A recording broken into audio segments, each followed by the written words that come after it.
ఒక అమ్మాయి స్కూల్కి వెళ్తుంటే రాళ్ళు విసిరారు, మలాన్ని విసిరారు, ఆడదానికి చదివేందుకని అరిచారు. కానీ ఆ మహిళ మాత్రం ఆగలేదు. ఎందుకంటే ఆమె చేతిలో ఉన్నది ఆయుధం కాదు, అక్షరాలు. ఆవిడే మరెవరో కాదు, సావిత్రిబాయి పూలే.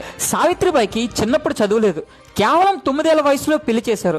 ఆమె భర్త జ్యోతిరావు పూలే. కానీ ఇక్కడే కథ మారుతుంది.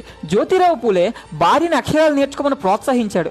రోజు రాత్రి సావిత్రిబాయి నేలపై కూర్చుని అక్షరాలు నేర్చుకుంది. 1948 సంవత్సరంలో పూణేలో భారతదేశంలో మొదటి బాలికల పాఠశాల ప్రారంభమైంది. దానికి టీచర్ ఎవరో తెలుసా? మన సావిత్రిబాయి పూలే.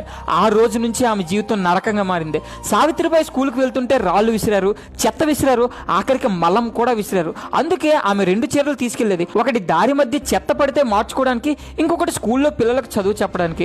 అంటే ఆ బురద చీరతో స్కూల్కి వెళ్ళి అక్కడ కొత్త చీర మార్చుకొని మళ్ళీ బురద చీర కట్టుకొని ఇంటికి వెళ్ళేదనమాట. 1897 పూణేలో ప్లేగ్ వ్యాధి, అందరూ పారిపోయారు. కానీ సావిత్రిబాయి మాత్రం కాదు, రోగులతో నేరుగా పనిచేసింది. చివరకు అదే వ్యాధి ఆమె ప్రాణాలను తీసింది. తన జీవితం మొత్తం ఆమె ఇతరుల కోసమే బ్రతికింది, ఇతరుల కోసమే చనిపోయింది. ఈ రోజు ఒక అమ్మాయి స్కూల్కి వెళ్తే అది సహజంగా అనిపిస్తుంది.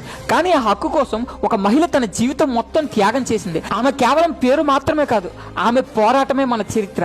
ఆమె సావిత్రిబాయి పూలే.